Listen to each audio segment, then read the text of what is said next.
இந்த காலகட்டத்தில் இருக்கிற இளைஞர்களை வந்து அவங்களுக்கு போதையும் அவங்களுக்கு வந்து இரத்த வெறியையும் காட்டுற படங்கள் தான் அதிகமாக வருது. அதாவது ஜெயிலர்ன்ற ஒரு படத்தில் ரஜினிகாந்த் அவர்கள் ஒரு தலையை வெட்டுவார். குடும்பத்துக்குள்ளவே இருந்து ஒரு தலையை வெட்டுவார். ஒரு சின்ன பையனை பக்கத்தில் வச்சுட்டு அந்த காட்சிகள்லாம் அரங்கேறும். தன்னுடைய குடும்பத்தாரை வச்சுக்கினே பல கொலைகள்லாம் அரங்கேறும். இந்த மாதிரி படம் நடித்து இவ்வளோ கோடி பணங்கள் நீங்கள் எடுத்து என்ன வந்து செய்ய போகிறீங்களோ. இப்போது நான் ஒரு ஏஐ மூலியமாக ஒரு காணொளி பண்ணியிருக்கேன். இந்த கதை வந்து யாருக்குன்னா கமல்ஹாசன் அவர்களுக்கும் விஜய்க்கும் பண்ணியிருக்கேன். இது ஏன் இவங்களுக்காக இந்த கதையை பண்ணியிருக்கிறேன்னா, இவங்க தான் முதலமைச்சர் ஆகணுன்ற அரசியலில் வரணும், முதலமைச்சர் ஆகணுன்ற ஒரு எண்ணத்தில் இப்போ விஜய் அவர்கள் இறங்கியிருக்கிறாரு, கமல்ஹாசன் அவர்கள் இறங்கினார், இப்போ ராஜ்யசபா எம்பியாக இருக்கிறார். ஆனால் இந்த படம், இந்த ஏஐயில் நான் பண்ண காணொளி படம் வந்து படத்துடைய பேர் வந்து ரைட் சிட்டிசன், அதாவது சரியான குடிமகன். இந்த படத்தில் மட்டும் அவங்க நடித்தாங்கன்னா, இந்த படத்தில் நடித்து தேர்தலுக்கு முன்னால் வெளியே வந்தால் இவங்க வந்து 60 விழுக்காடு பிரச்சாரம் பண்ண வேண்டிய அவசியமே கிடையாது. நேரடியாக முதலமைச்சர் ஆகிறதுக்கான எல்லா தகுதியும் இந்த படம் ஒன்றும் கிடையாது. இந்த படத்தை யூடியூப் மூலியமாக கூட கடைசி மனிதன் பார்க்குற வரைக்கும் இந்த படத்தை பார்க்க வச்சாங்கன்னா போதும். இறுதியில் ஒன்றுமே கிடையாது. அப்படி இருக்கும்போது நீங்கள் இறுதியில் என்ன பண்ண போகிறீங்க? இவ்வளோ கோடிக்கணக்கான பணத்தை சம்பாதிச்சு உங்கள் பின்னால் வந்து ஒரு 50 லட்சம் 1 கோடி இளைஞர்கள் வந்து இருக்கிறாங்க, ரசிகர்கள் இருக்கிறாங்கன்னு நீங்கள் சொன்னீங்கனாலும் அதில் எனக்கு உடன்பாடு இல்லை. ஏன்னா நீங்கள் வந்து விசிலடிச்சாங்க குஞ்சுகள், ஒரு அடிமைகளை தான் உருவாக்கி வைக்கிறீங்களோ ஒழிய ஒரு விழிப்புணர்வை உருவாக்குற மாதிரி யாருமே வந்து ஒரு கேள்வி எழுப்பலை. அந்த கேள்வியை பற்றி யாருமே பேசலை. ஏன்னா எனக்கு எல்லா நுட்பமும் தெரியும், எல்லா லா பாயிண்ட்ஸும் தெரியும், எல்லா விதமான விஷயங்களும் தெரியும்.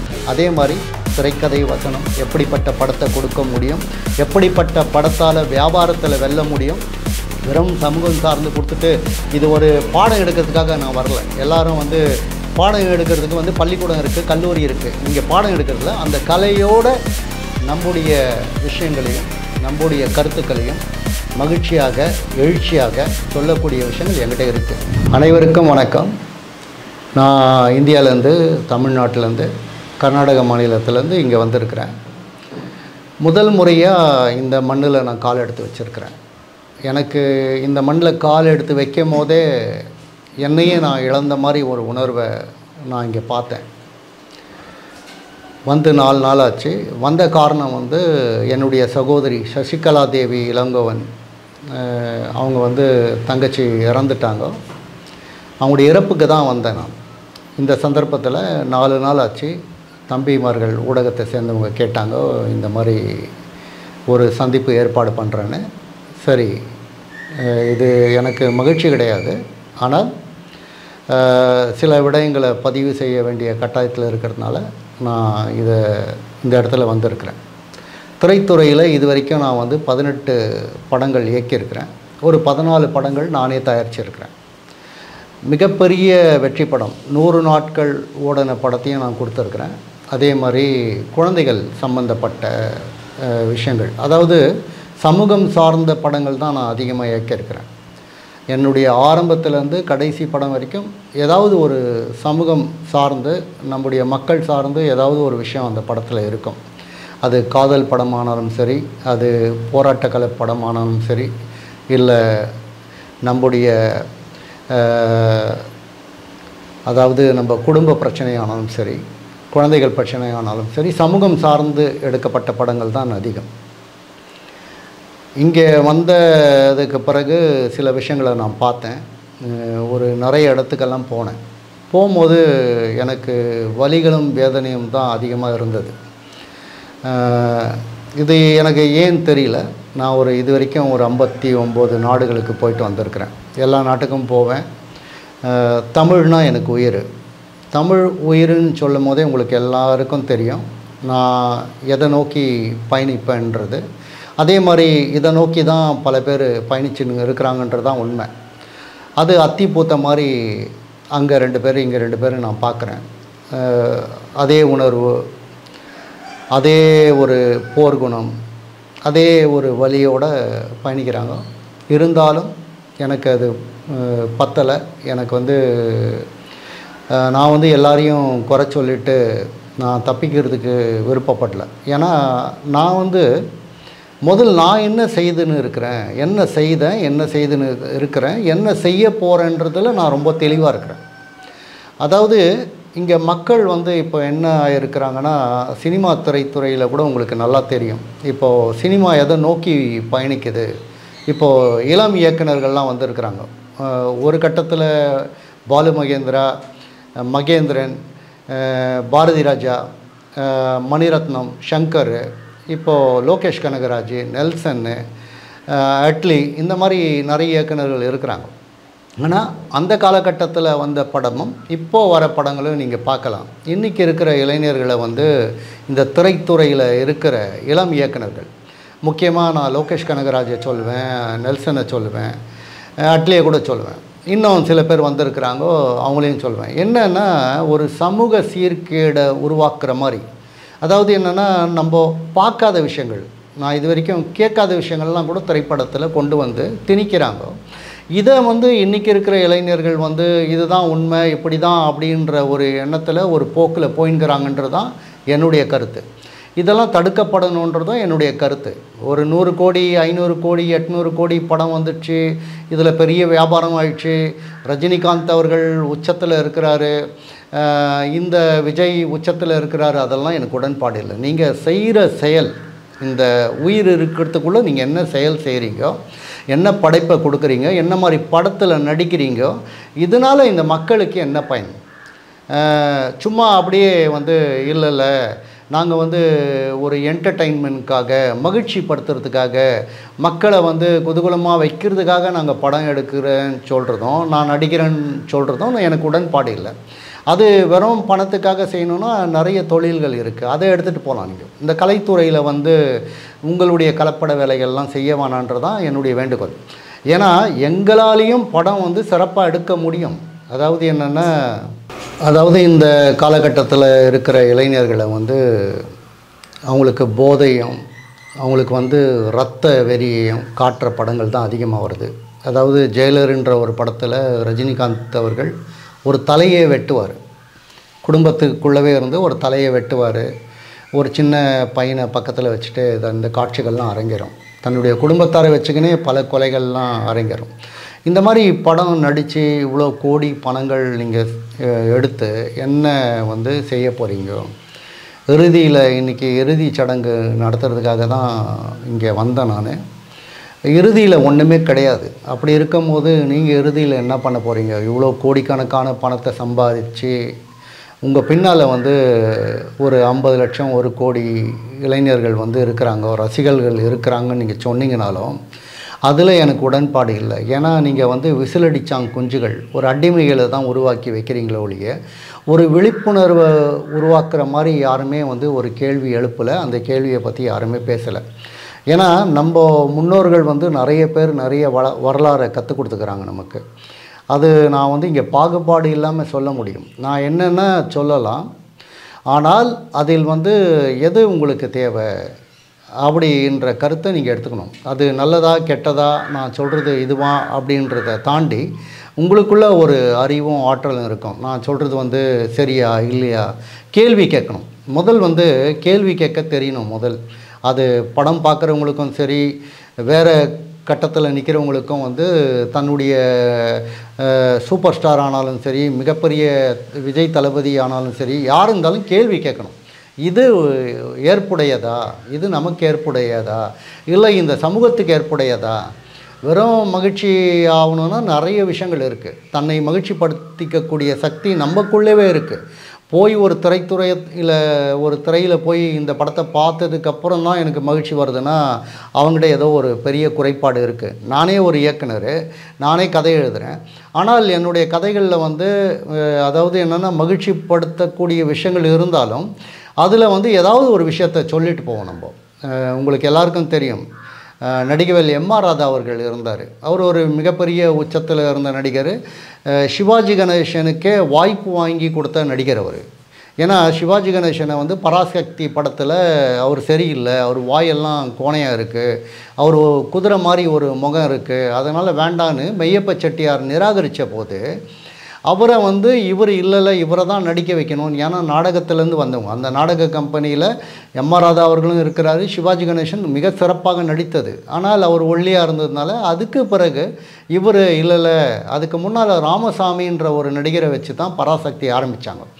ஆனால் அது ஏற்புடையது இல்லாமல் எம்.ஆர். ராதா அவர்கள் மையப்ப செட்டியார்கிட்ட சண்டை போட்டு சிவாஜி கணேசனுக்கு வாய்ப்பு கொடுக்கணும்னு சொல்லிட்டு அவரை கொண்டு போய் நான் தயார்படுத்துகிறேன், ஒரு 3 மாத காலம் எங்களுக்கு அவகாசம் கொடுன்னு சொல்லிட்டு அவரை போய் நல்லா சாப்பிட வச்சு அசைவ உணவெல்லாம் கொடுத்து அவரை தயார்படுத்தி கொண்டு வந்து நிப்பாட்டினதுக்கு பிறகு தான் பராசக்தி உங்கள் எல்லாருக்கும் தெரியும். இன்றைக்கி வரைக்கும் அந்த பராசக்தி யாரும் மறுக்க முடியாது, அதை மாற்றவும் முடியாது. ஒவ்வொரு வசனங்களும் மக்களை தட்டி எழுப்புகிற மாதிரி இருக்கும், உணர்வுகளை தட்டி எழுப்புகிற மாதிரி இருக்கும், மூட நம்பிக்கைகளை ஒழிக்கிற மாதிரி இருக்கும். ஆனால் அப்படிப்பட்ட படங்கள் இப்போ வருதா, அப்படிப்பட்ட படங்கள் ஓடுமான்னு நீங்கள் ஒரு கேள்வி வைக்கலாம். அப்படி கிடையாது. இன்றைக்கும் எம்.ஆர். ராதா அவர்களுடைய படத்தை ரசிக்கிறாங்க. பராசக்தி வந்து உதாரணமாக பல நடிகர்கள், பல இயக்குநர்கள் உதாரணத்துக்கு அதை சொல்கிறாங்க. அது வந்து டாக்டர் கலைஞர் கருணாநிதி அவர் வசனம் எழுதினார், சிவாஜி கணேசன் நடித்தார். அந்த வசனத்தில் அந்த காலகட்டத்தில் அவர் எழுதியிருக்கிற ஒவ்வொரு சொல்லும் ஒவ்வொரு வார்த்தையும் ஒரு எழுச்சி கொள்ள இருக்கும், ஒரு விழிப்புணர்வு. அன்றைக்கி ஆரம்பித்த திரைத்துறையில் வந்து ஒரு மிகப்பெரிய சகாப்தமாக மாறி மிகப்பெரிய எழுச்சியாக மாறி தமிழ்நாடையே திரும்பி பார்க்குற மாதிரி ஒரு அரசியல்லே உருவாகிறதுக்கும் ஒரு காரணமாக இருந்தது. அன்றைக்கி இருந்த பெரியார் ஆகட்டும், அண்ணாதுரை ஆகட்டும், அதுக்கப்புறம் கலைஞர்களாகட்டும், இவ்வளோ பேரும் வந்து இந்த திரைத்துறையில் ஒரு மிகப்பெரிய ஆளுமையாக இருந்தாங்க. அதே மாதிரி எம்.ஜி. ராமச்சந்திரன் அவர்கள் உங்களுக்கு எல்லாருக்கும் தெரியும். ஈழத்துக்கும் அவருக்கும் மிகப்பெரிய உறவு இருக்குது. அவர் பிறந்தது ஈழத்தில் தான். அதே மாதிரி அவர் ஈழத்துக்காக சில நல்ல வேலைகள்லாம் செய்திருக்கிறாருன்றதை யாராலையும் மறுக்க முடியாது. அப்படி இருக்கிற திரைத்துறையில் நாம் என்ன செய்யணும், எப்படி செய்யணுன்றது ஒன்று இருக்குது. இந்த குறைபாடு வந்து அவங்கக்கிட்ட மட்டும்தான் இருக்கான்னா கிடையாது, உங்கள்கிட்டையும் இருக்குது. ஏன்னா பார்வையாளனாக நீங்கள் போய் ஒரு தலையை வெட்டுறதோ கையை வெட்டுறதோ காலை வெட்டுறதோ பார்த்து மகிழ்ச்சி அடைகிறதும், ஒருத்தன் போதை மாஸ்டர் படத்தில் அவர் போதையிலே இருப்பார். ஒரு ஒரு ஒரு ஹீரோ, ஒரு மிகப்பெரிய கதாநாயகன் தளபதி விஜய் அவர்கள் போதையில் இருப்பார். போதையிலேருந்து வருவார், அப்புறமா ஏதோ அடிப்பார் குத்துவார். இதெல்லாம் பார்க்கும்போது உங்கள் மனசுக்குள்ளே ஒரு கேள்வி எழுப்பணும். அதே பாணியில் நடக்கிறது, அதே பாணியில் புகைப்பிடிக்கிறது, அதே பாணியில் குடிக்கிறது, இதெல்லாம் பார்க்கும்போது இது சமூக சீர்கேடுன்னு தான் நான் சொல்லுவேன். திரைத்துறையில் நம்ம செய்யக்கூடிய வேலைகள் நிறைய இருக்குது. இப்போ உதாரணத்துக்கு தக் லைஃப்னு ஒரு படம் வந்தது. நீண்ட இடைவெளிக்கு பிறகு நம்ம கமல்ஹாசன் அவர்களும் மணிரத்னமும் இணைஞ்சு இந்த படம் பண்ணாங்க. நாயகன் ஒரு படம் வந்தது, உங்கள் எல்லாருக்கும் தெரியும். அது மிகப்பெரிய வெற்றி படமாக அமைஞ்சது. ஆனால் தக் லைஃப்ன்ற ஒரு படம் சிலம்பரசனும் கமல்ஹாசனும் நடித்தாங்க. இந்த படம் ஏன் எதுக்கு போகலன்றத எத்தனை பேருக்கு தெரியும் தெரியாது. குறிப்பாக இந்த விஷயத்தை நான் அவங்க எல்லாருக்கும் சொல்ல போகிறேன். எப்படின்னா, மிக சிறந்த இயக்குனர் தான் மணிரத்னம், சங்கர், பாரதி ராஜா, இப்படிப்பட்டவர்கள்லாம். இன்றைக்கி வந்து பாரதி ராஜா படம் இயக்கிறதுல அவருக்கு வயது அதிகமாகிடுச்சு. ஆனால் மணிரத்னம் இன்றைக்கும் படம் இயக்குறாரு, கமல்ஹாசனும் நடிக்கிறாரு, அதே மாதிரி ரஜினிகாந்த் அவர்களும் நடிக்கிறாரு, சங்கரும் இயக்குறாரு. சங்கர் கூட ஒரு மிகப்பெரிய இயக்குனர், நல்ல இயக்குனர். அவர் சிவாஜின்ற படத்தில் ரஜினிகாந்தை தலைக்கீழாக மாற்றினவர். அதாவது சிவாஜிக்கு முன் சிவாஜிக்கு பின்னு பார்க்கலாம். அதில் பார்த்திங்கன்னா அவருடைய விஷயங்கள் வந்து மிக அற்புதமாக இருக்கும். ரஜினிகாந்த் அவர்களை வந்து இந்த அளவுக்கு அவருடைய உருவத்தையும் அவருடைய உடல் அமைப்பையும் பாடி லாங்குவேஜையும் அனாட்டமியும் மாற்றினவர் சங்கர். அந்த மாதிரியான சங்கர் ஏன் இந்தியன் படத்தில் அவ்வளோ மோசமான, இந்தியன் 2ல் வந்து அவ்வளோ மோசமாக அந்த படம் வந்து விமர்சிக்கப்பட்டதுன்னா காரணம் ஒன்று இருக்குது. அதே மாதிரி தக் லைஃப் இவ்வளோ மோசமாக விமர்சிக்கப்பட்டதுக்கும் ஒரு காரணம் இருக்குது. எப்படின்னா, கமல்ஹாசன் மன்னிக்கணும், நம்ம மணிரத்னம் ஆகட்டும் சங்கர் ஆகட்டும் 60 வயசு முடிஞ்சிருக்கு. இப்போ 60 வயசு இயக்குநர்கள்லாம் வந்து நல்ல படம் கொடுக்க மாட்டாங்கோ. லோகேஷ் கனகராஜ், நெல்சனு, அட்லி, இந்த மாதிரி தான் இயக்குநர்கள், இளம் இயக்குநர்கள் தான் படம் கொடுப்பாங்கன்னு பேசுகிறாங்க. அது பொய். அது எப்படின்னா, இவங்க செய்த தவறு என்னென்னா, மணிரத்னம் வந்து இப்போது அவர்கிட்ட இருக்கிற அசிஸ்டன்ட் டைரக்டர் 10-15 பேர் பார்த்திங்கன்னா ஒரு லேப்டாப்போட விஸ்காம் ஸ்டூடெண்ட்ஸு நல்லா படிச்சுட்டு விஸ்காம் ஸ்டூடெண்ட்டோட வந்து அவர் கூட இணைஞ்சிக்கிறாங்க. இப்போ அவரும் என்ன பண்ணிட்டாருன்னா, இந்த 50 வயசுக்கு மேலே இருக்கிற அப்போது வேலை செய்தவங்கெல்லாம் இப்போ யாரும் அவர் கூட வச்சுக்கல. இப்போ இந்த இளைஞர்கள்லாம் வச்சா நம்ம ஒரு பெரிய புரட்சியை உருவாக்கிடுவோம், இன்றைக்கியான ஒரு சினிமாவை தரும் அப்படின்ற எண்ணத்தில் இந்த கதையெல்லாம் எழுதி இது பண்ணும்போது இப்போ வர பசங்கள்லாம் எப்படிங்கிறாங்கன்னா, மிகப்பெரிய அறிவாளியாக தன்னை நினச்சிக்கின்னு நம்மளை வந்து, அதாவது ஹாலிவுட்டுக்கு இணையாக நான் ஒரு இயக்குனர் அப்படின்ற ஒரு எண்ணத்தில் வந்துட்டுருக்கிறாங்க. எப்படின்னா, அவர் பேனா கொடுத்து பேப்பர் கொடுத்தா எல்லாம் எழுத மாட்டார். அவர் வந்து டைரெக்டாக, அதாவது நேரடியாக வந்து மொபைலில் வாட்ஸ்அப்பை ஆன் பண்ணி அதில் அவர் பேசுவார். பேசின உடனே அப்படியே அந்த கதை தயாராகும். அப்படியே அது சிஸ்டமில் ஏற்றுவார், அது வேர்டில் போடுவார், அங்கேயே என்ட்ரு பண்ணுவார், அங்கேயே காட்சி அமைக்குவார், அங்கேயே வசனத்தை போவார். இந்த மூளைக்கு எதுவுமே வேலை இருக்காது. நீங்கள் பெண்ணை எடுத்து எழுதும் போது ஒரு எழுத்து அந்த தொடரும் எப்படி வரும்னா, நமக்கே தெரியாத சில விஷயங்கள்லாம் அந்த பெண் எழுதும். அந்த மூளை வந்து நமக்கு வந்து அறிவுறுத்தும். அது அப்போது எழுதுகிற போது வர ஸ்கிரிப்ட் தான் அந்த காலத்தில் இருந்த படங்கள். அதை இன்றைக்கும் வந்து ஸ்டீவன் ஸ்பீல்பர்க் ஆகட்டும், ஜேம்ஸ் கேமரான் ஆகட்டும், அவங்கெல்லாம் அது மாதிரி ஒரு சரியான முறையில் இயங்குறாங்க. ஆனால் தமிழ் சினிமாவில், இந்தியா சினிமாவில் அது கிடையாது. முக்கியமாக சொல்லப்போனால் இன்றைக்கி தமிழ் சினிமா வந்து எப்போது லைக்கான்ற ஒரு நிறுவனம் உள்ளே வந்துச்சோ அது ஒரு மாஃபியா மாதிரி மாறிடுச்சு. அதாவது மிகப்பெரிய மாஃபியா மாதிரி ஆரம்பித்து போயிட்டு இருக்குது. இந்த லைக்கான்ற நிறுவனம் வந்து தமிழ் சினிமாவை வாழ வைக்கிறதுக்காக தான் வந்துச்சுன்னு சொல்லிட்டு நாங்கள்லாம் நம்பினோம். நானும் வந்து சுபாஷ்கரனை ஒரு கட்டத்தில் அவரை வந்து பாராட்டு தெரிவிக்கிறதுக்காக ஒரு நிகழ்வு நடந்தது. அதில் நான் தான் பாராட்டினேன். அப்போ கூட அங்கே ஒரு பதிவை கொடுத்தேன் அவருக்கு. ஏன்னா 100 கோடியில் 500 கோடியில் படம் எடுக்கிறதுக்கு பதிலாக 2 கோடியில் 3 கோடியில் ஒரு படம் எடுக்கலாம். அப்படி எடுத்தால் 300 கோடியில் அவங்க 100 படம் எடுக்க முடியும், 100 இயக்குநர்களை உருவாக்க முடியும். 100 இயக்குநர்கள் மட்டும் இல்லை, ஒரு படத்தில் ஒரு 100 பேர் வேலை செய்வாங்க. அப்போ எவ்வளோ பேர், ஒரு லட்சக்கணக்கான பேருக்கு வந்து வேலைவாய்ப்பு கிடைக்கும். அது இல்லாமல் அந்த குடும்பங்கள் வாழும், நன்றியோடு இருப்பாங்க. அதை மிகப்பெரிய சக்தியாக மாற்றக்கூடிய வாய்ப்பெல்லாம் அவங்களுக்கு இருந்தது. ஆனால் அதெல்லாம் அவங்க செய்யலை. அவங்க வந்து ஏதோ ஒரு மோகத்தில் இங்கே வந்து வெறும் ரஜினிகாந்த், கமல்ஹாசன், மிகப்பெரிய இயக்குநர்கள், மிகப்பெரிய நடிகர்களை வச்சு படம் எடுத்து இன்றைக்கி அழிஞ்சு போகிற நிலமையில தான் அந்த நிறுவனமே ஆயிருக்கு. ஏன்னா அவங்கெல்லாம் உலகத்திலேயே மிகப்பெரிய அறிவாளி, ஆற்றல் மிகுந்தவன் ஈழத்தமிழன். அதே மாதிரி உலகத்திலேயே மிகப்பெரிய அடிமுட்டாலும் ஈழத்தமிழன் தான். யார் என்ன திட்டினாலும் பரவாயில்ல, கமெண்ட்ஸ் எழுதினாலும் பரவாயில்ல, எனக்கு பிரச்சனையே கிடையாது. ஏன்னா இன்றைக்கி இவ்வளோ பெரிய பேரழிவை சந்தித்ததுக்கு காரணம் வந்து நீங்கள் தான். இதுக்கு வந்து பொறுப்பெடுத்துக்க வேண்டியவங்க நீங்கள் தான். யார் வேணுனாலும் என்னுடைய தொடர்பு எண்ணை கொடுக்குறேன், நீங்கள் வந்து கமெண்ட்ஸில் எழுதுங்க. ஆனால் தைரியமாக நேரடியாக என்னை தொடர்பு கொண்டு கேட்கலாம், நான் பதில் சொல்லுவேன். இதில் வந்து வெறும் குறைய மட்டும் சொல்லி தப்பிச்சுக்கிறதுக்கான இது நான் கிடையாது. யார் சரியானவன், யார் தெளிவானவன், யார் நமக்கானவன், யார் நமக்கான களத்தில் நிற்கிறான், யார் நமக்காக உழைப்பை போடுறான், உயிரை கொடுக்குற தயாராக இருக்கிறான்றவனை உங்கள் பக்கத்துலேயே இருக்கிறவனை நீங்கள் அடையாளம் காணாமல் எங்கெங்கேயோ தேடி, எங்கெங்கேயோ போட்டு, எங்கெங்கேயோ அழிஞ்சு இன்றைக்கி நடந்துன்னு இருக்குது. நான் எல்லா நாட்டிலையும் பார்த்துருக்குறேன். அங்கே ஒரு சூழலில் நமக்கான நீதி வேணும், நமக்கான நியாயம் வேணும்னு போராட்ட களத்தில் நிற்கிற ஒரு உண்மையாக இருக்கிறவங்களெல்லாம் நீங்கள் விலக்கிட்டு, சந்தேகப்பட்டு, அழிச்சிட்டு, வேறு ஒரு ரூபத்தில் நான் தான் பெரிய கொம்பன், என்கிட்ட தான் எல்லாமே இருக்குது அப்படின்னு ஒரு பேசுகிற தொனியில் தான் நான் இன்றைக்கி எல்லாருமே பார்க்குறேன். இதை வந்து நான் நேரடியாகவே சொல்கிறேன். எனக்கு வந்து யாரை பற்றியும் கவலை இல்லை, எனக்கு வந்து அச்சமும் கிடையாது, நான் யாருக்கும் பயப்படுறவன் கிடையாது. நான் வந்து என் மனசாட்சிக்கு மட்டும் பயப்படுறவன். சில கருத்துக்களை வந்து பாடம் எடுக்கிறதுக்காக உங்கள்கிட்ட இங்கே வரல, பாடம் எடுக்க வேண்டிய அவசியம் இல்லை. மனசாட்சியை தொட்டு பார்த்து ஒரு 5 நிமிஷம் நீங்கள் கேட்டிங்கன்னா உங்களுக்கு உண்மை தெரியும். இது திரைத்துறையில் ஆனாலும் சரி, நம்முடைய பிரச்சனை ஆனாலும் சரி, நம்ம அதை எப்படி அணுகணும், எப்படி நம்ம ஒற்றுமைப்படுத்தணும். எங்கே பார்த்தாலும், எந்த இடத்துல போனாலும் இவரை போய் பார்த்தா அவரை பற்றி குறை சொல்கிறாரு, அவர்கிட்ட போனால் இவரை பற்றி குறை சொல்கிறாரு. இப்படியே குறை சொல்லிங்கன்னு எவ்வளோ காலத்துக்கு நீங்கள் காலத்தை கடத்துவீங்க? முதல் வந்து நீங்கள் என்ன செய்கிறீங்கன்றதை உணருங்க, அதுக்கப்புறம் மற்றவங்கள பற்றி பேசுங்க. திரைத்துறையில் கூட அவ்வளோதான் சொல்கிறேன் நான்.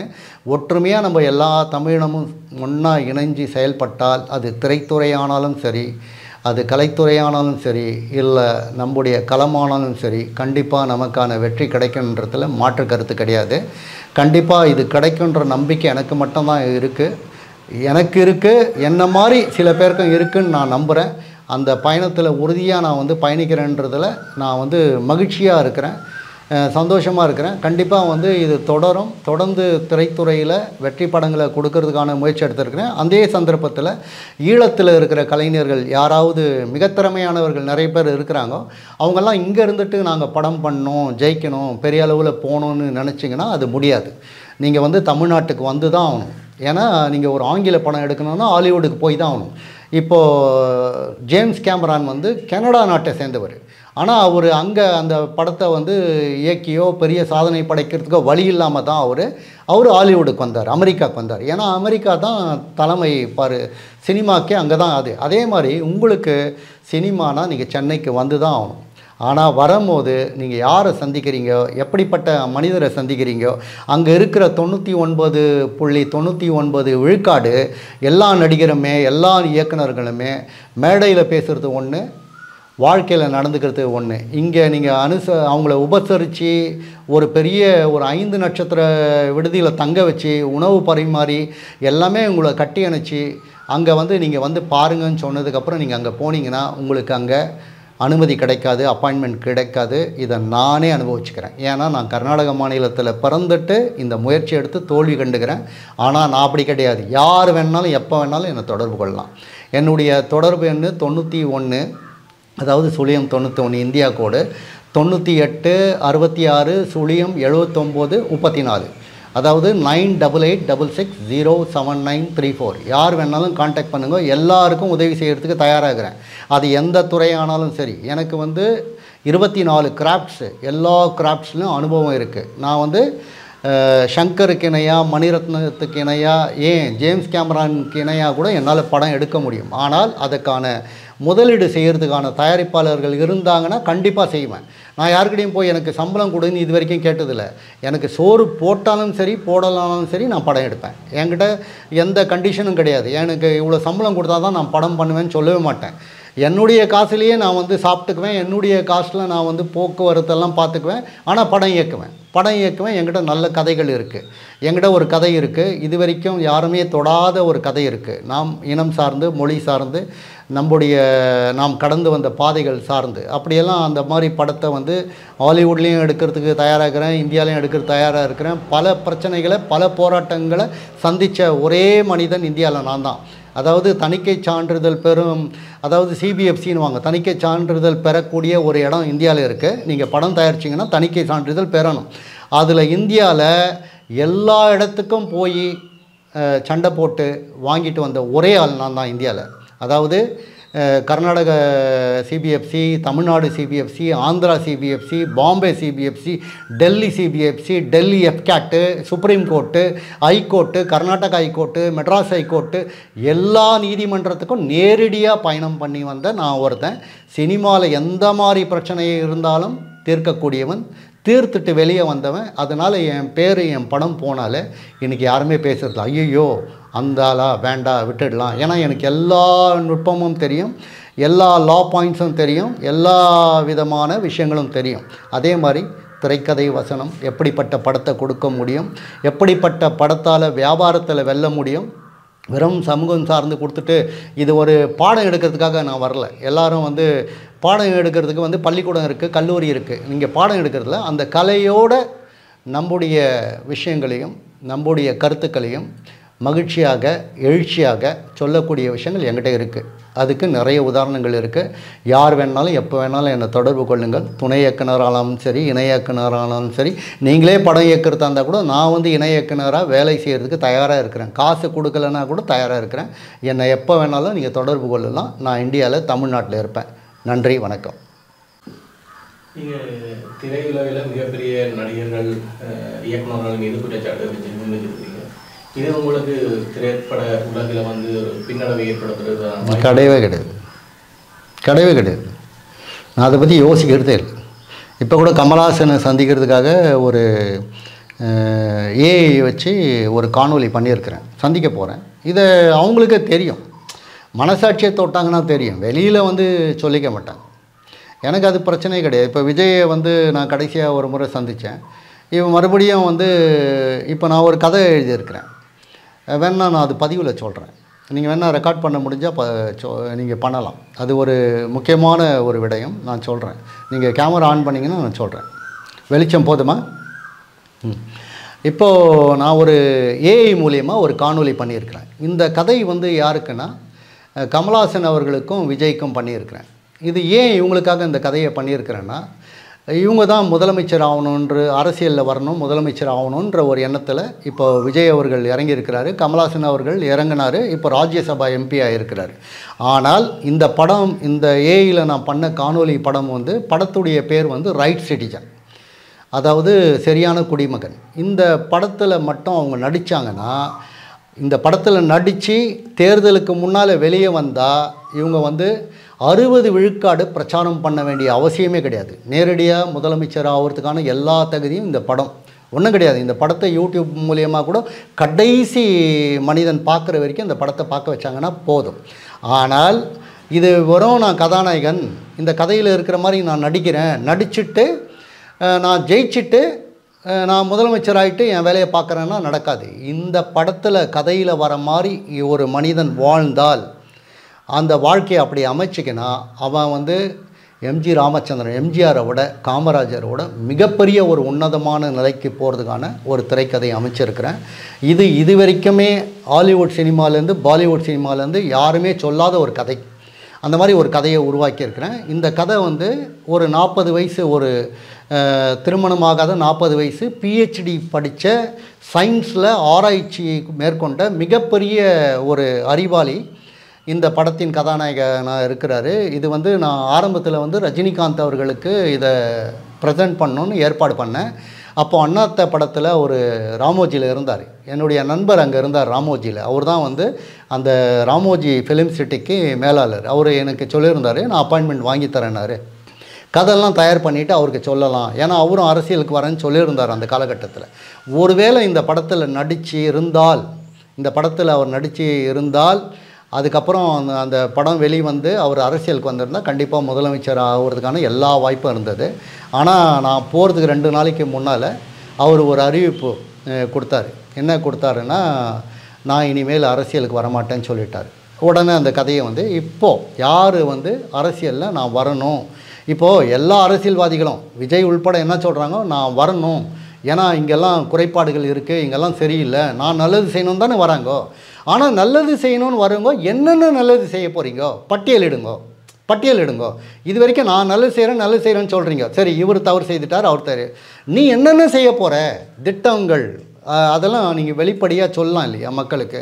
பாரு, இதை தான் நான் செய்ய போகிறேன், இப்படி தான் நடக்க போகிறேன், இப்படி தான் என் வாழ்க்கை இருக்கும் அப்படின்னு சொல்லிட்டு வர அரசியல்வாதிகள் யாராவது உத்தரவாதம் கொடுத்து நான் சத்தியப்பிரமாணம் செய்கிறேன் மக்கள்கிட்ட, இப்படி நடக்கலைன்னா என்னை தூக்கி எறியலாம் அப்படின்னு வெளிப்படையாக வரலாம். ஆனால் என்னுடைய கதையில் ஒரு வித்தியாசமான ஒரு உண்மையான சம்பவத்தை நான் கொண்டு வந்துக்கிறேன்.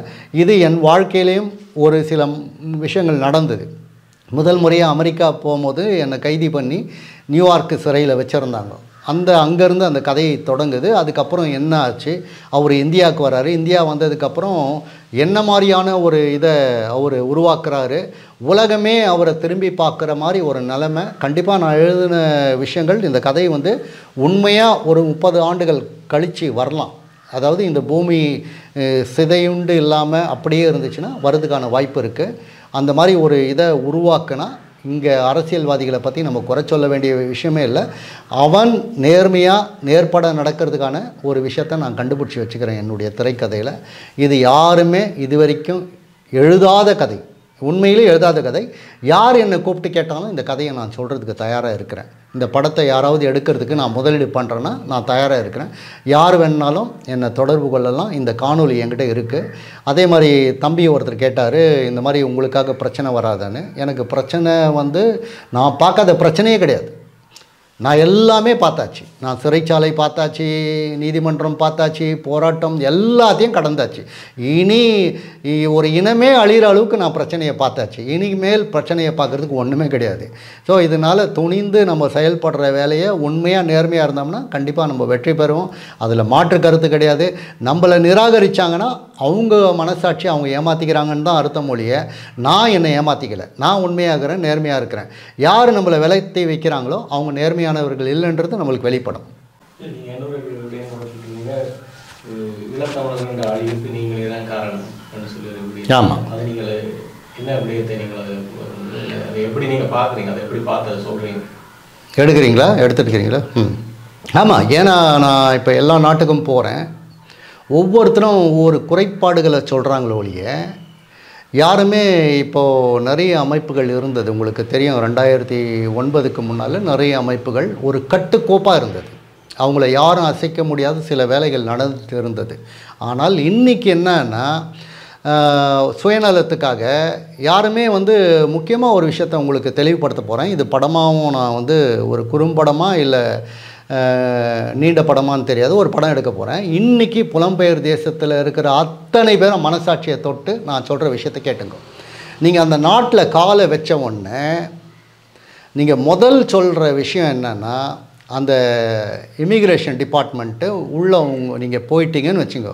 நீங்கள் காசு கொடுத்து போகிறீங்களோ காசு கொடுக்காமல் போகிறீங்களோ எப்படி போகிறீங்க, உள்ளே போய் காலை வச்ச உடனே அந்த நாட்டில் போய் அந்த இமிக்ரேஷன் டிபார்ட்மெண்ட்டில் நீங்கள் சொல்கிற விஷயம் என்னென்னா, ஏன் எதுக்காக நீங்கள் இங்கே வந்தீங்க, எந்த நாடுன்னு கேட்டால் நான் இலங்கை. எதுக்காக வந்தீங்கன்னா, எங்கள் நாட்டில் பிரச்சனை இருக்குது. என்ன பிரச்சனை இருக்குது, நான் இயக்கத்தில் இருந்தேன், நான் புலிகள் அமைப்பில் இருந்தேன், அதனால் அரசாங்கம் என்னை கொல்றதுக்கு முயற்சி பண்ணாங்க, எனக்கு பாதுகாப்பு இல்லை, இங்கே வந்துட்டேன், எனக்கு அடைக்கலம் கொடுன்னு கேட்குறாங்க. இன்னும் சில பேர் என்ன சொல்கிறாங்கன்னா, இயக்கமே என்னை கொல்றதுக்கு பார்த்துச்சு, புலிகளை என்னை கொல்றதுக்கு பார்த்தாங்க அப்படின்னு சொல்லி உள்ளே போகிறவங்களும் இருக்கிறாங்க. இந்த புலின்ற வார்த்தையை, இந்த இயக்கம்ன்ற வார்த்தையை சொல்லாமல் இன்றைக்கி புலம்பெயர் தேசத்தில் ஒரு 2-3 விழுக்காடு படிச்சுட்டு போனவங்களெல்லாம் நான் சொல்ல வரல, மேக்ஸிமம், அதாவது நிறைய பேர் இன்றைக்கி வெளிநாட்டில் இருக்கிறாங்கன்னா இது ஒரு காரணமாக இருக்கும். இது மனசாட்சியை தொட்டு இல்லைன்னு சொல்லட்டும். ஆனால் அப்படிப்பட்டவன் இந்த இனம் விழுந்ததுக்கு பிறகு, இந்த இனம் அழிக்கப்பட்டதுக்கு பிறகு அவன் என்ன வேலை செய்கிறான்னா, இது அண்ணே இதெல்லாம் விடுங்கண்ணே, இதெல்லாம் முடிஞ்சு போன கதைண்ணே, முடிஞ்சு போன கதை. நான் வந்துட்டேண்ணே, நான் வீடு கட்டிட்டேண்ணே, நான் கார் வாங்கிட்டேண்ணே, நான் சுகபோகமாக இருக்கிறேன்னே, என் பிள்ளைங்க நல்லா படிக்கிறாங்கண்ணே, நல்லா இருக்குது, நம்ம ஏன் அதை ஞாபகம் வச்சுக்கணுண்ணே, ஏன் ஞாபகம் வச்சுக்கணுண்ணே, விடுங்கண்ணே, சரிண்ணே, ஆச்சுண்ணே.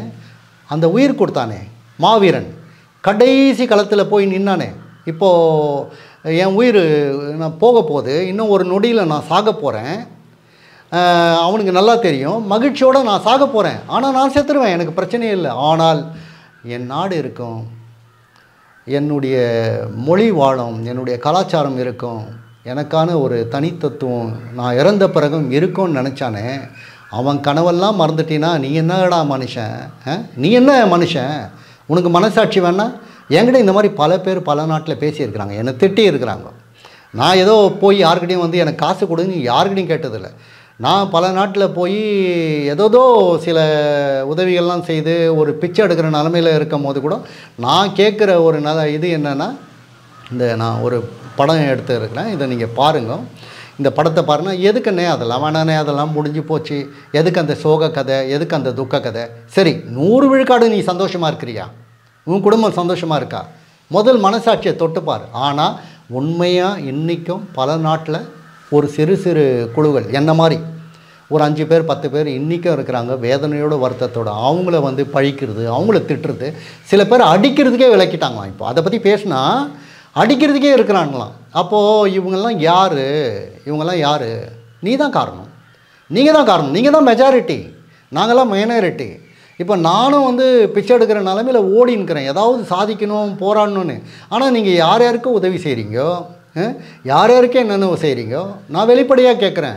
எனக்கு உதவி செய்தீங்கன்னா உங்களுக்கு நான் ஒரு அக்ரிமெண்ட்டில் சைன் பண்ணி கொடுக்குறேன், ஒரு பிளாங்க் செக்கு கொடுக்குறேன், இந்த பணத்துக்கு நான் உத்தரவாதம், நான் இந்த படம் எடுக்கிறேன், இதுக்கு உத்தரவாதம், இதில் ஒரு பைசா நட்டமானால் கூட நான் இதுக்கு ஏற்புடையவன் அப்படின்னு எழுதி கொடுத்து, இப்படி தான் என் வாழ்க்கையில் நான் போயின்னுக்கிறேன், இப்படி படம் எடுக்க தயாராக இருக்கிறேன் நான். அது கூட நான் ஒவ்வொரு படத்துலேயும் என் இனம் சார்ந்து மொழி சார்ந்து ஏதாவது ஒரு காட்சியை, ஒரு காதல் படம் எடுத்தால் கூட அதில் ஒரு காட்சியை வைப்பேன் நான், எங்கேயோ ஒரு இடத்துல சொல்லக்கூடிய விஷயத்தை சொல்லுவேன். இப்போ உங்கள் எல்லாருக்கும் தெரியும், குறிப்பாக டூரிஸ்ட் ஃபேமிலின்னு ஒரு படம் வந்தது, மிகப்பெரிய வெற்றி படம், அத்தி பூத்த மாதிரி அந்த படம் மிகப்பெரிய வெற்றி படமாச்சு. அந்த படத்துடைய இயக்குனரை நான் தொடர்பு கொள்கிறதுக்கு முயற்சி பண்ணுறேன், முடியல. அந்த கதாநாயகனை முயற்சி பண்ணி மெசேஜ் போட்டேன், அவர் தொடர்பே கொள்ளலை, அவருடைய எண்ணு தான் சரியான எண்ணு தான், தொடர்பே கொள்ளலை. அத்தி பூத்த மாதிரி படம் எடுத்துச்சு, ஒரு ஃபார்மேட்டு இங்கே ஆரம்பித்து இங்கே முடியும். அந்த படம் நம்ம இனம் மொழி சார்ந்து ஏதாவது பேசுதானே கிடையாது, லாஜிக்கே இல்லாத படம். ஒரு நகைச்சுவையாக நகர்த்துகிறாங்கோ, அந்த ஒரு காட்சி அமைச்சுக்கிறாங்க, அந்த படத்தை மக்கள் கொண்டாடிட்டாங்க. கொண்டாடுனவங்க ஏன் படத்தை கொண்டாடலை, ஏன் படத்தை பார்க்குறதையும் விருப்பப்படல? இப்போ இவனுக்கு கூத்து கும்மாலம் சந்தோஷம் மகிழ்ச்சி, நான் நல்லா இருக்கணும், நான் போகணும், அவ்வளோதான். இப்போ இங்கே நாட்டில் வந்து இறங்கினேன், ஒரு 4 கடைக்கு போனேன், ஒரு குழந்தைய பார்த்தேன், 18 வயசு ஒரு தங்கச்சி வேலை செய்கிறாங்க. நான் கேட்டேன், என்னம்மா காலேஜுக்கு போகலையா, கல்லூரிக்கு போகலையானா, இல்லைண்ணா இப்போது தேர்வு எழுதியிருக்கிறேன், நான் செய்கிறேன். எவ்வளோ சம்பளம் வாங்குறேன்னு கேட்டேன். 25,000 ரூபா. நாங்கள் அது இந்திய காசு ஒரு 8,000 ரூபா தான் வேலை செய்யுது. சரிம்மா, அப்பா என்ன பண்ணுறாருன்னு கேட்டேன். அப்பா 2009 இறந்துட்டார் அண்ணன், இயக்கத்தில் இருந்தாருன்னாரு. எனக்கு கண் கலங்கிடுச்சு. அந்த பொண்ணு கண்ணில் ஒரு ஒளியே இல்லை. ஆனால் நீங்கள் அங்கேருந்து இங்கே வரீங்கோ, பெரிய பெரிய இடத்துல தங்குறீங்கோ, நீச்சல் குளம் இருக்கிற இடத்துலலாம் குளிக்கிறீங்க, உலாவுறீங்க, கொண்டாடுறீங்க, மகிழ்ச்சியாக இருக்கிறீங்க. அப்போ அந்த பிள்ளையை பார்க்கும்போது எனக்கு வலிக்குது. ஏன் எனக்கு வலிக்குது? இதே மாதிரி எத்தனையோ பேருக்கு இங்கே வழியை எடுத்துன்னு தான் இருக்குது. அவங்கள வாழ விடுங்கோ, அவங்களுக்கான வழியை காட்டுங்கோ, அவங்கள கூட நில்லுங்கோ, அவங்கள ஒற்றுமைப்படுத்துங்கோ, முயற்சி பண்ணு. நீ போய் ஒரு 5,000 ரூபா ஒரு விடுதியில் தங்குறேன்னா நீ கொஞ்சம் யோசி. இங்கே எத்தனையோ குழந்தைங்க அவங்களாம் பார்க்கும்போது, கை இல்லாதவங்க, கால் இல்லாதவங்களாம் பார்க்கும்போது வலிக்குது. ஆனால் அவங்களுக்கு உதவி செய்கிறதுக்கு வழி தெரியல. ஆனால் எல்லா நாட்டிலேருந்தும் எல்லாமே போனீங்க, எல்லாம் சம்பாரிச்சிங்க, எல்லாமே நல்லா இருக்கிறீங்க, நான் பார்த்துக்கிறேன் எல்லாருமே. அதில் ஒரு குறிப்பிட்ட சில பேரை வந்து நான் கடவுளாக பார்க்குறேன், அவங்களெல்லாம் நான் குறை சொல்ல மாட்டேன். ஆனால் வேறு ஒரு கொண்டாட்டத்தில் கார் வந்து 1 கோடி ரூபா கார் வாங்கிட்டான். அண்ணே இங்கே பாருங்க, என் கார் 1 கோடி அப்படின்னு காட்டுறான். எனக்கு 1 லட்சம் ரூபா காரம் ஒன்று தான், 1 கோடியும் ஒரு கார் தான். நான் போய் சேர்கிற இடம் தான் முக்கியம் எனக்கு. அப்போது நீ எதுக்கு இந்த 1 கோடி காரை வாங்கி நீ என்ன பண்ண போகிற, என்ன செய்ய போகிற? நீ இருந்த இடத்தையே மறந்துட்ட. நீ உச்சரித்த வார்த்தை, நீ இமிக்ரேஷனில் உனக்கு அகதி அந்தஸ்து கிடைக்கிறதுக்கு ஒரு வார்த்தையை உச்சரிச்சியே, நீ அதை மறந்துட்டியே. அது கடவுளுக்கும் மேலே. அந்த மனசாட்சி உன்னை சும்மா விடுமா? விடவே விடாது. அவன் உயிர் கொடுத்த அத்தனை ஆத்மாவும் இன்றைக்கி வந்து வாழ்ந்துன்னு தான் இருக்குது. அதுதான் என்னை இன்றைக்கி இங்கே கொண்டு வந்து பேச வச்சுக்குது. நான் நம்புகிறேன், நினைக்கிறேன். அது கண்டிப்பாக வந்து அதை நோக்கி பயணிக்கிற என்ன மாதிரி இருக்கிற அத்தனை பேரும் ஒன்றிணைஞ்சு ஒரு வேலையை செய்தால் கண்டிப்பாக இது வந்து நல்ல தீர்வை கொடுக்கன்றதை நான் நம்புகிறேன். ஏன்னா நாம் என்ன செய்கிறோன்றதில் நம்ம உறுதியாக இருந்தோம்னா கண்டிப்பாக நம்ம வந்து அந்த இலக்கு அடைவோன்றது என்னுடைய இறுதியும் இலக்கம் ஒரு சரியான பாதையை நோக்கி போகுதுன்றது தான் என்னுடைய உறுதியான நம்பிக்கை. இன்னும் ஒரு முக்கியமான தகவல், நான் வந்து போர்க்களத்தில் ஒரு பூன்னு ஒரு படம் எடுத்தேன். இந்திய அரசால் வந்து அந்த படம் தடை செய்யப்பட்டது. ஒரு குறைந்தபட்சம் 9 ஆண்டுகள் அந்த படம் இந்தியாவில் தடையாச்சு. அது முதல் வந்து தணிக்கை சான்றிதழ் தரக்கூடிய இந்திய அரசாங்கம் வந்து 4 காரணங்களை சொன்னாங்க. அதில் முக்கியமான 2 காரணங்கள் மட்டும் சொல்கிறேன். 2 காரணங்கள் நீங்களே புரிஞ்சுக்குவீங்க. ஒன்று வந்து இந்த படம் வந்தால் இந்தியா இலங்கை உறவு பாதிக்கும் அப்படின்னு சொன்னாங்க. இன்னொன்று வந்து இந்த படம் வந்து தமிழத்தை நியாயப்படுத்துதுன்னு சொன்னாங்க. இன்னும் 2 காரணங்கள் இருக்குது. இப்படி சொல்லி அந்த படம் நிராகரித்தாங்க. அதுக்கு இடையில் வந்து இசைப்பிரியா குடும்பத்தை சேர்ந்தவர்கள் வந்து யாருடைய தூண்டுதலாலோ வந்து இந்த படத்துக்கு வழக்கு போட்டாங்க. அது நீதிமன்றத்தில் வழக்கு போட்டு நீதிபதி விசாரித்தார். விசாரிக்கும் போது சில விஷயங்கள்லாம் நடந்தது. அதை இன்றைக்கி வரைக்கும் நான் எந்த ஊடகத்துலேயும் சொல்லக்கூடாதுன்னு உறுதியாக இருந்துட்டேன் இவ்வளோ காலம். என்னன்னா, இசைப்பிரியா குடும்பத்தாரை வந்து நான் போய் பார்த்தேன். யாரை பார்த்தேன்னா, இசைப்பிரியாவுடைய சித்தி அவர்கள் வந்து கனடாவில் இருக்கிறாங்க. அவங்கள போய் சந்தித்தேன். ஏன்னா அந்த படம் ஆரம்பிக்கிறதுக்கு முன்னால் இந்த ஊடகவியலாளர், முக்கியமாக அந்த படம் எடுக்கிறதுக்கு காரணம் வந்து இசைப்பிரியா வந்து ஒரு ஊடகவியலாளர். அவங்களுக்கே இந்த மாதிரி ஒரு நிலைமை வந்திருந்தால் அது சேனல் 4ல் வந்தது தான் எனக்கு முதல் ஒரு ஃபோட்டோ. அந்த ஃபோட்டோ வச்சு தான் இந்த பின்னோக்கி கதையை தயார் பண்ணலான்றது உறுதியான. ஏன்னா இந்த ஊடகவியலாளருக்கு இந்த மாதிரி ஒரு விஷயம் நடந்துச்சுன்னா ஒரு சாதாரண பெண்ணுக்கு நடக்கிறது பெரிய விஷயம் கிடையாது. ஆனால் ஒரு ஊடகவியலாளரே இந்த மாதிரி கொடுமை நடந்திருக்க, இந்த கொடுமைப்படுத்தியிருக்கிறாங்களே அப்படின்னும் போது இந்த மக்கள்கிட்ட வந்து ஒரு போய் சேர்த்தா ஒரு நீதி கிடைக்குன்ற ஒரு எண்ணத்தில் நான் அந்த படத்தை ஆரம்பித்தேன். எந்தவித எதிர்பார்ப்பும் இல்லாமல், ஒரு பைசா கூட யாருக்கிட்டையும் வாங்காமல் இந்த படத்தை நான் ஆரம்பித்து இந்த படத்தை நான் எடுத்துகிட்டு கனடா போய் அவங்க சித்தி அவங்கக்கிட்ட கேட்டேன். இந்த மாதிரி இந்த குடும்பத்தில் யாராக இருக்கிறாங்கன்னா, அப்போ அவங்க சித்தி ரஞ்சனி கனடாவில் இருக்கிறாங்க, ஸ்காபரோவில் இருக்கிறாங்க, டொரண்டோவில். அவங்க சொன்னாங்க, எனக்கு உண்மையை மறைச்சிட்டாங்க. யாருன்னா அவங்க அம்மா, அவங்க சகோதரிகள், அவங்க அப்பா யார் எங்கே இருக்கிறாங்கன்ற விஷயத்தையே சொல்லலை எனக்கு. சொல்லாமல் அப்போ நான் கேட்டேன். அப்போ என்ன பண்ணாங்க, எனக்கு வந்து அப்பாயின்மெண்ட் கேட்கும் போது ஒரு 4 மணி நேரம் கழித்து வர சொன்னாங்க. இடையில் வந்து அவங்க அம்மாக்கிட்ட பேசியிருக்கிறாங்க, இசைப்பிரியா அவங்க அம்மாக்கிட்ட பேசியிருக்கிறாங்க. இந்த மாதிரி ஒரு இயக்குனர் வந்து இந்தியாவிலேருந்து வரணுகிறாரு, படம் எடுக்கிறேன்னு சொல்லிக்கிறாரு, இந்த கதையை கேட்குறாருன்னு. அவங்க என்ன சொல்லிக்கிறாங்கன்னா அவங்க அக்காவுக்கு, அவங்க தங்கச்சிக்கு எடுக்கலாம், ஒன்றும் பிரச்சனை இல்லைன்னு சொல்லினதுக்கப்புறம் அவங்க எங்களை வீட்டுக்கு கூப்பிட்டாங்க. வீட்டுக்கு கூப்பிட்டும் போது 3 பேரோட நான் போனேன். போனதுக்கப்புறம் அவங்க வந்து இந்த அம்மா, அக்கா, தங்கச்சி குடும்பத்தை பற்றி எதுவுமே சொல்லலை. அவங்க உயிரோடு இருக்கிற விஷயமே எனக்கு சொல்லலை. ஆனால் என்னென்ன நடந்த விஷயம்லாம் சொன்னாங்க. அந்த சந்தர்ப்பத்தில் நான் ஒரு விஷயம் அவங்கக்கிட்ட பதிவு பண்ணேன்.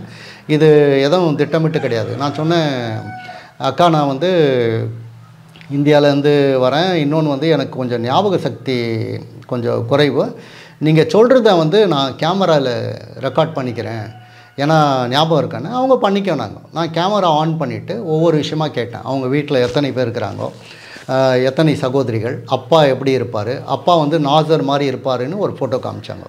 அப்புறமா அம்மா எப்படி இருப்பாங்க எல்லாமே காட்டுனாங்க. என்ன நடந்துச்சு கடைசி வரைக்கும் சொன்னாங்க. கடைசியில் வந்து கடல் வழியாக வந்து அந்த குடும்பம் படகுல வழியாக போனாங்க. அதுக்கப்புறம் என்ன நடந்துச்சுன்னு இன்றைக்கி வரைக்கும் தெரியாதுன்னு சொல்லிட்டாங்க.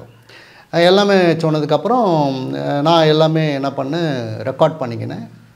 திரைக்கதையெல்லாம் அனுப்பிச்சிட்டு வந்துட்டேன். வந்ததுக்கு பிறகு இந்த படப்பிடிப்பு நடந்த தளத்தில் ஒரு சந்தேகம் வந்துடுச்சு. அவங்களுடைய தங்கை கீதாவுக்கு வந்து இடது பக்கத்தில் காயமாச்சா, இடது கையா வலது கையான்னு எனக்கு தெரியல. அப்போது அவங்களுக்கு வந்து நான் என்ன பண்ணிட்டேன், ஒரு குழப்பம் இருந்தேன், தப்பாக சொல்லிட்டா பிழையாயிடும் அப்படின்னு சொல்லிட்டு அங்கே வந்து கனடா வந்து இரவு, இந்தியா பகல், ஒரு நாள் முழுக்க காத்திருந்து அவங்களுக்கு அடித்து கேட்டேன், இந்த மாதிரி இடது கையா வலது கையா. அவங்க சொன்னாங்க இல்லை இடது கை. நாங்கள் அப்புறமா அந்த படப்பிடிப்பை நடத்தினேன். இதுக்கு சாட்சி வந்து என் கூட இருந்த ஒரு 100 பேர் சாட்சி. இதெல்லாம் முடிஞ்சதுக்கப்புறம் இப்படி தான் போச்சு. அவங்களும் வந்து எந்த பிரச்சனையும் பண்ணல, உண்மையானவங்க, நேர்மையானவங்க. இதை குளறுபடி பண்ணதெல்லாம் தமிழ்நாட்டில் இருக்கிற, சென்னையில் இருக்கிற 2 பேர், 2 முக்கியமான ஆட்கள். அவங்கள பற்றியும் நான் சொல்கிறேன், சொல்லாமல் விட மாட்டேன் நான். ஏன்னா நான் வந்து எதையுமே நான் பதிவு பண்ணணுன்றது தான் விருப்பப்படுறேன். இந்த சமயத்தில் இந்த படம்லாம் முடிஞ்சதுக்கப்புறம் பிரச்சனையை ஆரம்பித்தாங்க. ஆனால் அவங்க போனது வந்து இந்தியாவிலேருந்து தான் போனாங்க, சென்னையிலேருந்து தான் போயிருக்கிறாங்க. சென்னையில் தான் அவங்க வந்து புத்தகம் எடுத்துக்கிறாங்க, சென்னையில் தான் அவங்க வந்து வீசா எடுத்துக்கிறாங்க. ஃப்ரான்ஸ் வழியாக அவங்க வந்து ஃப்ரான்ஸ்லேருந்து லண்டன் போயிட்டாங்க. இப்போது நீதிமன்றத்தில் வழக்கு தொடர்ந்தாங்க. கனிமொழின்ற கீழடி இதில் ஒரு வக்கீல், அந்த பெரிய வக்கீல்னு சொல்லுவாங்க. ஆனால் அந்த வக்கீல் வந்து ஒரு பெண்மணி, தமிழ் தேசியம் தான் பேசும் எல்லா மேடையிலையும், ஆனால் போலி தமிழ் தேசியவாதி அந்த பெண்மணி ஜெகத் கஸ்பர், இந்த சீமான், இதெல்லாம் ஒரு கூட்டு களவாளிகள் மாதிரி. இந்த பெண்மணி தான் அந்த வழக்கை முன்னெடுக்கும் போது நீதிபதி ஒரு கேள்வி கேட்டார், மை லார்ட், இந்த படத்தை நான் எதிர்க்கிறேன், இதுக்கு நான் வழக்கு பதிவு பண்ணுறேன்னு. அப்போ நீதிபதி கேட்டார், எதுக்காக அப்படின்னு கேட்டார். இல்லை இந்த படத்தில் வந்து இந்த இயக்குனர் வந்து இசைப்பிரியா வாழ்க்கையை படமாக எடுத்துக்கிறாரு, அதை தவறாக எடுத்துக்கிறாரு, அதனால் இந்த படத்தை தடுக்கிறான்னு. உடனே நீதிபதி கிருபாகரன் வந்து ரொம்ப நேர்மையானவர். அவர் கேட்டார், சரிம்மா நீ படம் பார்த்தியாமா அப்படின்னு கேட்டார் எல்லோரும் முன்னாலையும். இல்லை நான் மை லார்ட் அப்படின்ச்சு. என்னம்மா படமே பார்க்காம எப்படி நீங்கள் வந்து தப்பான படம், சரியில்லாத படம்ன்றீங்க, அதெல்லாம் ஏற்றுக்க முடியாது. அவங்க படம் எடுத்து எவ்வளோ கஷ்டப்பட்டு படத்தை முடிச்சிருக்கிறாங்க, அதெல்லாம் எடுக்க முடியாது. நீ படத்தை பார், அதே மாதிரி இயக்குனர் இருக்கிறாரு, படத்தை காட்டுனாங்க. உடனே நான் அங்கே நின்றுட்டு இருந்தேன், படத்தை போட்டு காட்டுங்கன்னு நீதிபதி சொன்னார். சரி மை லார்ட் அப்படின்னு சொன்னேன். உடனே அந்த அம்மா, இல்லை நான் படத்தை பார்க்க முடியாது, அது அவங்க அம்மாவும் அக்காவும் தான் பார்க்கணும், அவங்க தான் பெட்டிஷனரு, அவங்க தான் வழக்கை தொடர்றதுக்கு இது பண்ணிக்கிறேன், நான் வக்கீல் மட்டும் அப்படின்ச்சு. சரி ஒன்றும் பிரச்சனை இல்லை, அவங்க அம்மாவையும் அக்காவையும் படத்தை பார்க்க சொல்லுங்கள், அதில் என்ன பிரச்சனை இருக்குதுன்னு சரி பண்ணிவிட்டு அடுத்த கட்டத்துக்கு போகலாம் நாங்கள். இப்போது உடனே அந்த அம்மா, இல்லை மை லார்ட், அவங்க வந்து இப்போ வர முடியாது, அவங்க வந்து லண்டனில் இருக்கிறாங்கன்னு. அவர் சொன்னார், சரி ஒன்றும் பிரச்சனை இல்லை, 2 வாரம் டைம் கொடுக்குறேன்னு. அந்த அம்மா சொல்லிச்சு, இல்லை 6 மாதம் டைம் கேட்டுச்சு. இல்லை 2 வாரம், இன்றைக்கி டிக்கெட் போட்டால் நாளைக்கு வந்துடலாம் லண்டன்லேருந்து அப்படின்னு நீதிபதி சொல்லிட்டார். சொல்லிவிட்டு 2 கிழமை டைம் கொடுத்தாரு. அந்த அம்மா பார்த்திங்கன்னா இது கொடுத்ததுக்கப்புறம் நோட்டீஸ் அவங்களுக்கு போச்சு. 2 வாரம் ஆச்சு, 4 வாரம் ஆச்சு, 6 வாரம் ஆச்சு, 8 வாரம் ஆச்சு. வைதா வாங்கி அந்த வக்கீல் என்ன பண்ணோம், இன்றைக்கி உடம்பு சரியில்லைனும், அடுத்த இதில் இயரிங்கில் என் பிள்ளைக்கு உடம்பு சரியில்லைனும், இந்த மாதிரி அலகலியை வச்சு என்ன அதுக்கப்புறம் நீதிபதி மாறினார். நீதிபதி மாறினதுக்கப்புறம் இப்போ ஒரு விஷயம் மட்டும் முக்கியமாக தெரியணும். அன்றைக்கி ஊடகத்தில் இருக்கிற அத்தனை பேரும் என்னை கேட்டாங்க, தெரிஞ்சுக்கும், நீங்கள் ஒரு ப்ரெஸ் மீட் அட்ரஸ் பண்ணுங்கள், உண்மையை சொல்லுங்கன்னு. நான் ஏன் சொல்லலைன்னா, இசைப்பிரியா குடும்பம் வந்து ஒரு போராளி குடும்பம், ஒரு மாவீரர் குடும்பத்திலேருந்து வந்தவங்க. அந்த குடும்பத்தை வந்து நான் ஏன் காட்டி கொடுக்கணும்? நான் வந்து ப்ரெஸ் மீட் பண்ணி அவங்க இங்கே தான் நின்னாங்க, வலசரவாக்கத்தில் நின்னாங்க, இங்கே தான் போய்க்கிறாங்க, இதுக்கான ஆள் இவர் தான் அப்படி இப்படின்னு நான் காட்டி கொடுத்தேன்னா நான் ஒரு தமிழனா? இதை ஏன் இங்கே சொல்கிறேன்னா, காலம் கடந்துடுச்சு. இப்போ அந்த படத்துக்கான தடை நீங்கிடுச்சு இந்தியாவில் படம் தடை நீங்கினதுனால இந்த விஷயத்தை பேசுகிறேன். இந்த படத்தை இங்கேயும் இலங்கையிலையும் நான் வந்து தணிக்கைக்கு அனுப்ப போகிறேன். அவங்க தணிக்கை செய்யப்பட்ட பிறகு இந்த படத்தை வந்து நான் வெளிக்கொண்டு வர போகிறேன். எனக்கு நம்பிக்கை இருக்குது. ஒரு சில காட்சிகளை வெட்டிட்டு இலங்கை அரசாங்கம் வந்து தணிக்கை கொடுப்பாங்கன்னு நம்புகிறேன். நான் இன்னும் முக்கியமான ஒரு விஷயத்தை சொல்கிறேன். இன்றைக்கி இருக்கிற காலகட்டத்தில் சிங்கள மக்களை விட தமிழ் மக்கள் வந்து ஒரு சுயநலமான ஒரு மோசமான நிலைக்கு போயிட்டாங்கன்றது தான் உண்மை. என் படத்தை வந்து எந்த சிங்களவரும் எந்த சிங்கள அதிகாரியும் எந்த நாட்டிலையும் வந்து என்னை தடுக்கவே இல்லை. அந்த படத்தை வெளியிடுறதுக்கு தடுக்கவே இல்லை. தடுத்தவர்கள் அத்தனை பேரும் நம்ம தமிழ் மக்கள், குறிப்பாக வந்து சீமானுடைய ஆட்கள், நாம் தமிழரை சேர்ந்த பொறுப்பாளர்கள், வெளிநாட்டில் இருக்கிறவனுங்க தான் எனக்கு பயங்கரமான தொந்தரவு, டார்ச்சர் கொடுத்தானுங்க. நிறைய டார்ச்சர் கொடுத்தானுங்க. அடிக்க வந்தானுங்க, ஒதிக்க வந்தானுங்க, துப்பாக்கி முனையிலெல்லாம் தூக்கி கூட பார்த்தானுங்க. எல்லாத்தையும் கடந்துட்டேன் நான். இதை நான் இந்த காலகட்டத்தில் கண்டிப்பாக சொல்லியே சொல்லணும். ஏன்னா எது உண்மைன்றதை இந்த மக்கள் தெரிஞ்சுக்கணும். அதே சமயத்தில் வந்து ஒரு சில கேள்விகளை தைரியமாக யார் இருந்தாலும் கேளுங்க. என்னையும் கேளுங்க, உங்கள் தலைவன் யாராக இருந்தாலும் கேளுங்க. கேட்குறதுக்கு வந்து உனக்கு ரைட்ஸ் இருக்குது. அதை விட்டுட்டு கமெண்ட்ஸில் மட்டும் எழுதிட்டு இந்த பேடி மாதிரி கோலை மாதிரியெல்லாம் ஓடிடாதீங்க. அது எனக்கு பிடிக்காது. அவங்கள நான் கண்டுக்கிறதே இல்லை. அதாவது தைரியமாக என்னுடைய தொடர்பு நம்பரை கொடுத்துட்ட அப்புறம் நீ கேளு. என்ன இந்த உருட்டல் மிரட்டல் எல்லாத்தையும் எல்லா நாட்டிலையும் நான் பார்த்துட்டேன். நம்ம மக்கள் எனக்கு பெரிய இழப்பு மட்டும் இல்லை, கோடிக்கணக்கான ரூபாய் எனக்கு இழப்பு. நடுத்தருக்கு வந்துட்டேன், பிச்சை எடுக்கிற நிலைமைக்கு வந்துட்டேன். ஆனால் என் மனம் உறுதியாக இருக்குது, என் எண்ணம் உறுதியாக இருக்குது, என்னுடைய லட்சியம் உறுதியாக இருக்குது, என் இலக்கு உறுதியாக இருக்குது. அதே மாதிரி திரைத்துறையில் நான் உறுதியாக இருக்கிறேன். இப்போவும் படம் எடுத்துகிட்டு இருக்கிறேன். அடுத்த மாதம் ஒரு படம் ஆரம்பிக்க போகிறேன். அதாவது தமிழ், கன்னடம், தெலுங்கு, ஹிந்தி கதையெல்லாம் தயாராக இருக்குது, எடுக்க போகிறேன். தொடர்ந்து பயணிப்பேன். ஏன்னா கண்டிப்பாக என்ன மாதிரி இருக்கிற அத்தனை பேருக்கும் வெற்றி கிடைக்கும். அது கண்டிப்பாக கிடைக்கும். இங்கே கிடைக்கலன்னா கூட உலக நீதிமன்றத்தில் ஒரு நாள் கிடைக்குன்றதை நான் உறுதியாக நம்புகிறேன். நீங்களும் நம்புங்க. முடிஞ்ச அளவுக்கு நம்மள மாதிரி இருக்கிற எல்லாருக்கும் ஆதரவு கொடுங்க. அவங்களுக்கான தேவையை பூர்த்தி பண்ணுங்க. கஷ்டத்தில் இருக்கிறவங்கள தூக்கி விடுங்க. அவங்களுக்கு ஒரு வழி காட்டுங்க. கண்டிப்பாக அவன் மேலே வந்தால் நன்றியோடு இருப்பான்ன்றது என்னுடைய உறுதியான எண்ணம். நன்றி, வணக்கம்.